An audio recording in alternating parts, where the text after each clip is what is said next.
Welcome back to the channel. Pels is back with some drive talk. We've been getting loads of comments from you guys, so I'm happy to help you out. So here they are. On the advanced Crossroads video, we have Seb1 asked us a question that says, when stopped at traffic lights, should you put the handbrake on and put it into neutral? I've been taught to put it into gear 1 and put my foot on the clutch and the foot brake.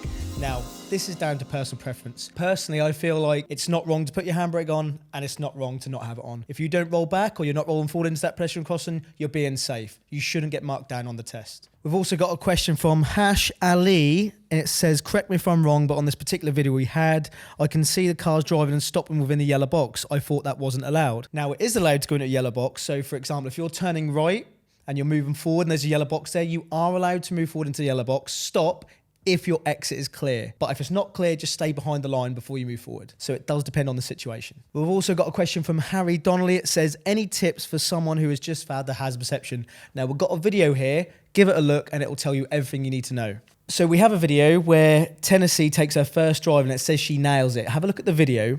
It says here, my instructor doesn't let me hold the steering wheel the way I want it. Like, he always makes me feed and slide the wheel while turning. I feel like a granny. Can I turn the wheel like she does? Now, this is a very touchy subject, okay? Very subjective, okay? Me personally, I don't mind crossing the steering wheel as long as you don't lose control of the vehicle. Ideally, when you first start to learn how to drive, you want to start practicing feeding the wheel first. Like I say, learn to walk before you can run. So start to feed the wheel first, and then maybe have a go at crossing your hands as long as it's safe to do so. We also have a video on steering, if that will help you out too. Give it a look. We've got a question about black boxes. Now, personally, I'll be 100% honest, I don't know much about black boxes myself, but I do know that some insurance companies do cap you on mileage and sometimes what times you can drive at night. So before you buy your insurance, make sure you look at the terms and conditions before you get it. That will tell you exactly what you can and can't do. Well, no, we have a question about parallel parking actually. And it's from Arsenic Criminal. He might be, no, he's not a criminal. He's not a criminal. Okay, so the question is, I always mess up on the turning point. When do you take off the steering? Now, there are hundreds of ways how to parallel park a car. Take a look at the video. It will show you how to do your parallel parking with reference points. Now, if you're going to do your parallel parking without reference points, there's 3 main things you need to remember about the parallel park on the driving test. 1, you must finish reasonably close to the curb. 2, you must be parallel and you must finish within 2 car lengths of the car you're using. Hope that helps. I mean, we keep having many questions about steering the car. It seems to be quite a popular one. I will elaborate on it a little bit more. Personally, when we're out there driving, what do you see everyone do? You see everyone doing this. Now, me personally, as a driving instructor, I haven't got a problem with doing it. We've done a video on how to pass your driving hazard perception test with the theory. This has been very, very popular. And we've got a comment here from Emmy who says, this has been really helpful. I'm doing my theory test and hazard perception tomorrow for the first time. I've really struggled with the practice clips. I've been clicking too early. I really hope I can put what you say into practice tomorrow. Like I said, keep looking at the video, keep practicing, and it will make perfect. We do have an interesting question actually, and they're about electric scooters. We have a video on here about electric scooters and hoverboards, things like that. To be honest, things I don't know nothing about. So we're gonna get my sexy little editor here. Here he comes. Marcus. Yeah, boy. Okay, we've got a question about e-scooters. Okay. And it says, why are you allowed to pretty much hire an e-scooter, but why is it illegal to ride them in the UK? Oh, okay, right. So I used to ride an electric skateboard to work every day, and then they banned them. So essentially, the law it's always been like this, where you cannot ride anything that has a motor in it legally without a license plate and insurance. Boo!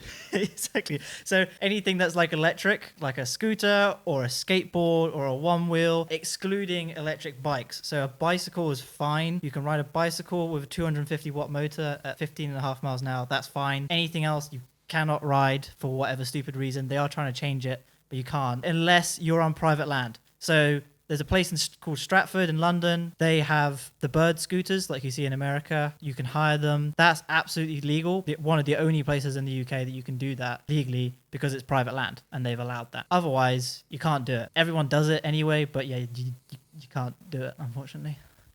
Back to Jamie. Cool. I heard someone got chased once. We don't condone police chases, by the way.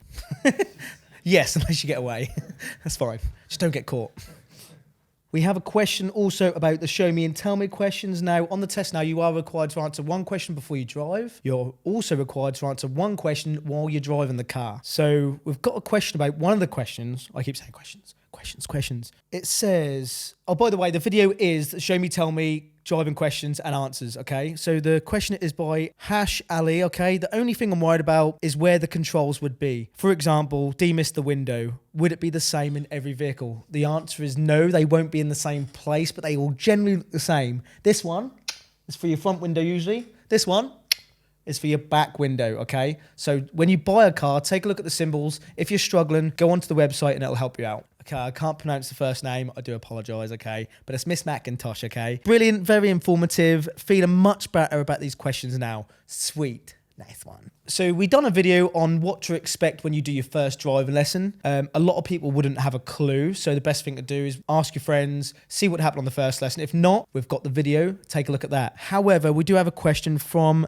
Cassandra Brooks, okay? How many hours of practice would you recommend for someone over the age of 30? Now, there is no structure on how many lessons you should have. When you're feeling ready and you're feeling confident, you can take your driving test. Not just in yourself, ask your instructor. They will tell you when you're ready, okay? Put trust in your instructor and you will be ready when you're ready to take that test. Of course, if you try and rush through the driving test, you could fail when you're not actually ready. Not only that, you might get actually a little bit lucky and you might pass. Now, if you get this point and you do pass, that doesn't generally mean you're actually ready to be on the roads and be safe. You could go out there, have a crash, have an accident. In reality, you could actually kill somebody. I know I'm being really serious there, but it's the truth.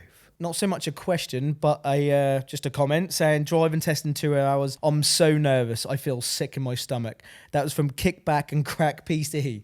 Okay. So it says he feels nervous and sick in his stomach. But, you know, the driving instructor who you would have been with would have put you through at a reasonable time. So put faith in that. Don't be nervous or try not to be. It's easy for me to say. I've done it before. But give it your best shot and that's all you can do. What will be, as they say. With the driving test and nerves, there's no way we can ever know how you're going to be. You could be completely confident all the way through your driving lessons. And when it comes to the test, you're gone. All I'll do is try and remain calm, deep breaths, okay? And just give it your best shot. Also, another comment from Shab. I've been watching your videos for a couple of weeks now. I seem to be learning more from your videos than my lessons. Okay, good. I have my test soon, you guys. But yeah, I'm glad they help. Keep looking, more to come. Another one from Lottie. This is really nice. It's been very helpful to watch between driving lessons. So thorough, thank you. Well, thank you for keep watching. Keep up. Nice comment from Harrison. Thank you for this video. Was failing every hazard practical test. After watching your video, I got 100% on every one after. Sorted. Okay, guys, that's pretty much it for now. Thanks for watching. Thanks for watching me, of course. If you've got any other questions, put the hashtag AskPels and I'll get back to them as soon as I can. And it'll also be featured in the videos as well. And if you haven't seen any of the videos that I described in this video, check out the description below. So yeah, that's pretty much it. See you in the next video.